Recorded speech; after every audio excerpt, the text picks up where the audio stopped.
Military police action in the Lublin region of Poland. The remains of a Polish missile were found in the village of Chojny. This is the aftermath of Russian drones crossing the Polish border. How much does the Polish government still not know about what happened in Poland's skies on September 10th? That's a good question. But the worst thing is that political mistakes are causing the issue to be downplayed, and the government is trying to move away from it.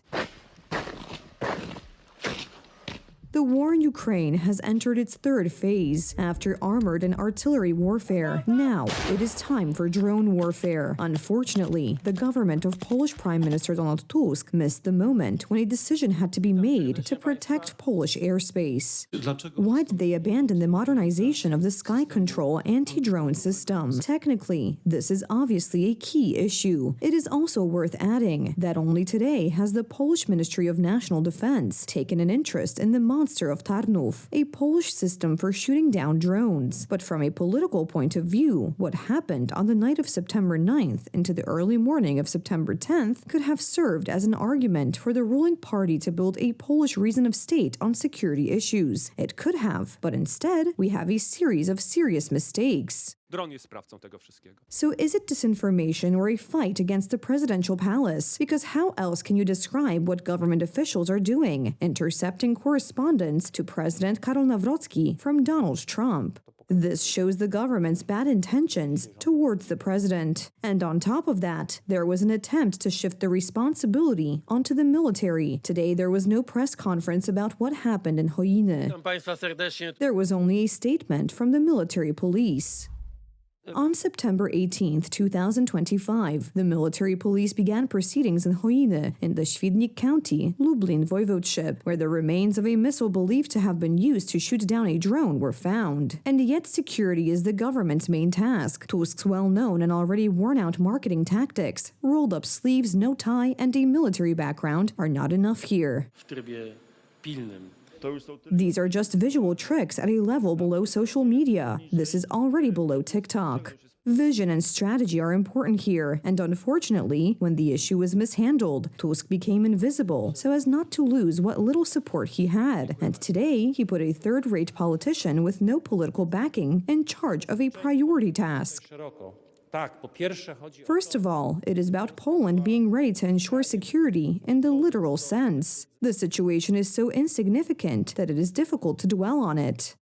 They decided to use words to obscure reality. And so after what happened at the UN Security Council, when Polish Deputy Foreign Minister Marcin Bosacki misled international opinion, thereby giving Putin an argument to depreciate further such events. Drones are instruments of terror that have shattered homes and communities across Ukraine. 2 days ago, they tried to target Polish homes. This is one of them in a village called Wyryki. Tusk, for internal use, found a perfidious way to suppress all criticism. So if you don't repeat what the Prime Minister says, you're not a patriot. No one can ask questions because whoever does so becomes part of a foreign propaganda. This is obviously a false image, but it is very convenient for Donald Tusk. In the first moments of a crisis, there is always a lot of noise and emotions take over. Only later can a reliable assessment be made. Unfortunately, it looks like it will get worse every day.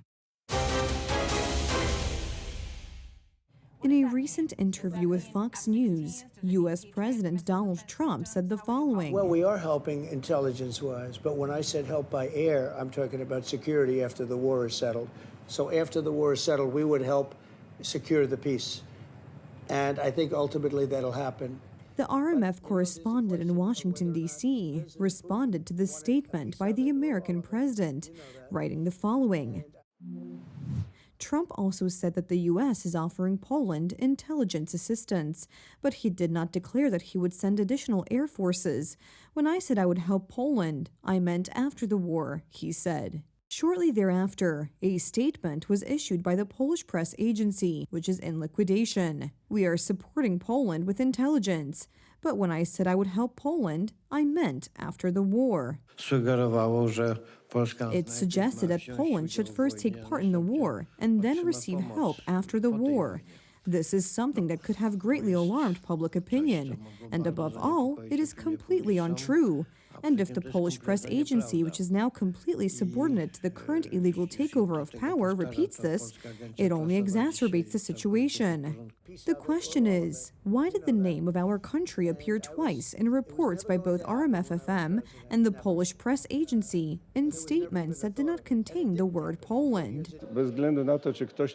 Regardless of whether someone translated it that way out of stupidity or deliberately to cause confusion, it is noteworthy how eagerly it was picked up.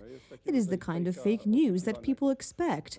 If someone is waiting for such information, they simply don't check it. They immediately pick it up because it suits them. The RMF-FM correspondent manipulated, lied, and then thoughtlessly repeated this manipulation in the Polish press agency in liquidation, which is a blunt tool in the hands of Sienkiewicz first, and now Donald Tusk. The case is particularly surprising in the context of the Polish press agency, which as a state press agency used to provide reliable information without comment. These are the effects of the actions of the liquidator of the Polish press agency, the foreign department which made an embarrassing mistake, misinformed Polish politicians, as a result of personnel changes at the Polish press agency. All key editors were replaced, and almost all foreign correspondents were dismissed. Instead, they brought in their own people. Poland is not at war with anyone, so saying that he would help provide air support to Poland was in a sense pointless. This should have been understood immediately, or at least one should have waited and thought about it.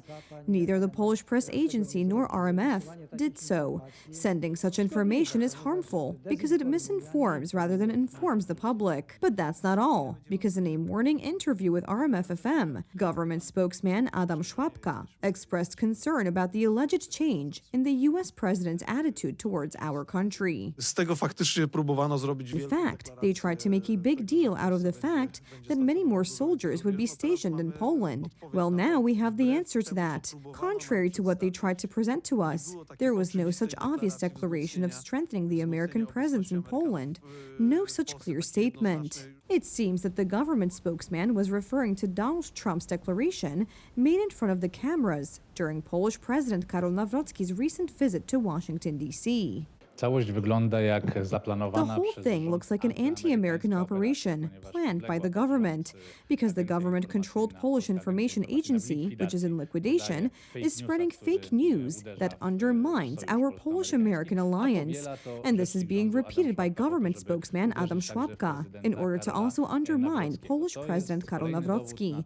This is further evidence of the strong anti-American shift in the policy of the December 13th coalition. A few hours after the interview with a private radio station, Adam Szłapka did not retract his earlier statements at an official press conference. Instead, he offered a strange explanation. Mr.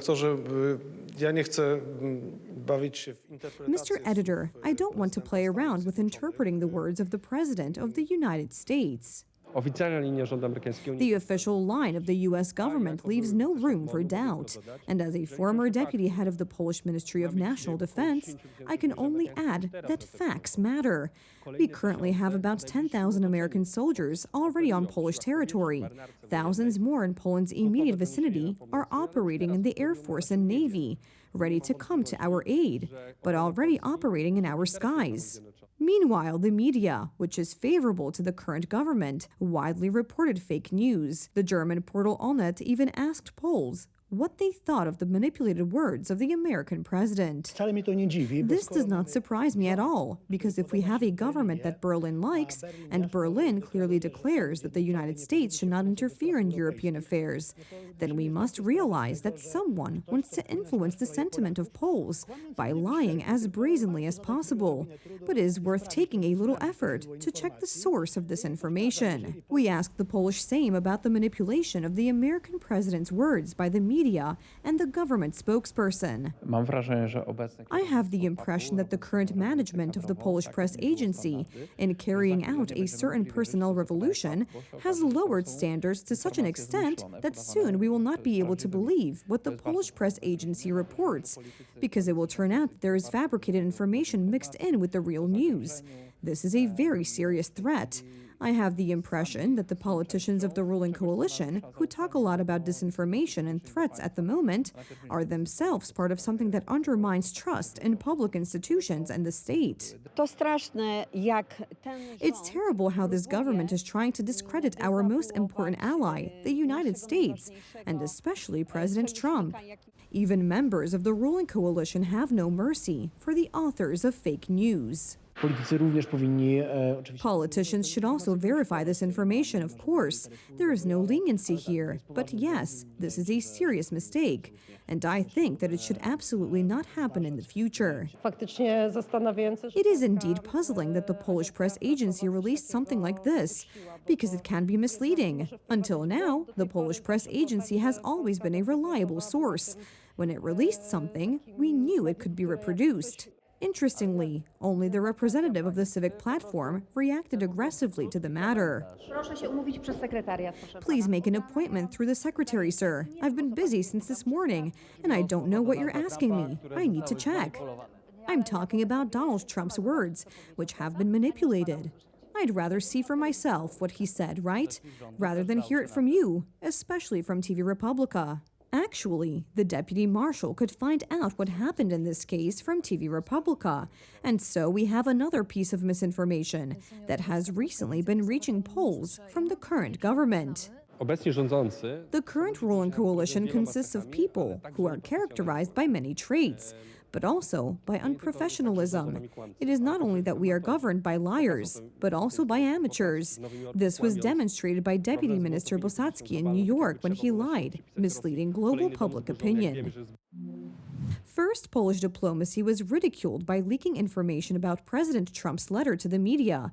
And now the government news agency is spreading misinformation about the U.S. president's statements on our security. Unfortunately, the government spokesperson is spreading this further. At a time when Poland is surrounded by fire, the government is doing a lot to spoil our allied relations. Unfortunately, they are no longer using matches for this, but a flamethrower in the form of disinformation. Knowledge of languages is gold for those who claim to be experts in them. It is worth checking twice. The media has already withdrawn from this disinformation, but the distaste remains. Builders from Austria and Italy broke through the last layer of rock and met 1,400 meters below the Alps in an underground tunnel between the two countries, which in a few years will be crossed by a high-speed railway line connecting northern and southern Europe. The base tunnel under the Brenner Pass, set to be the world's longest underground rail link, is part of a priority European Union project to shift freight transport from road to rail, which is intended to reduce environmental pollution and stimulate cross-border trade. The Brenner Base Tunnel is a central hub and one of the key elements of the Scandinavian Mediterranean corridor in Europe, which is the longest corridor of the Trans-European Transport Network, connecting Finland with Malta and running through 8 European countries, 7 European Union member states, and Norway. In addition to Italian Prime Minister Giorgia Meloni, the ceremony marking the breakthrough of the last meter of rock was also attended by the Austrian Chancellor, the transport ministers of both countries, and the European Union Commissioner for Sustainable Transport and Tourism. The people of Tyrol and South Tyrol, who I know feel the effects of congestion along the Brenner Pass, will finally feel relief. But also, air quality will improve, noise will diminish, and CO2 emissions will fall. This, ladies and gentlemen, is Europe at work, building solutions that matter to people's lives. The tunnel is scheduled to open in 2032 and is expected to cost around 8.5 billion euros, almost 2 billion euros more than originally estimated when the investment was made. Today, together, we have taken a decisive step towards the construction and completion of one of the largest infrastructure projects on the entire continent. This is a historic day. It is a historic day not only for Italy, of course, but also for Austria and for the whole of Europe. Once completed, the Brenner-based tunnel will be 55 kilometers long, and when connected to the existing tunnel to Innsbruck, it will extend to 64 kilometers. This will reduce the travel time from Fortezza in Italy to Innsbruck from 80 to 25 minutes. The Brenner Pass is one of the busiest mountain passes in Europe for freight transport. Every year, more than 2.5 million trucks, 14 million vehicles, and 50 million tons of goods cross the Alpine Pass.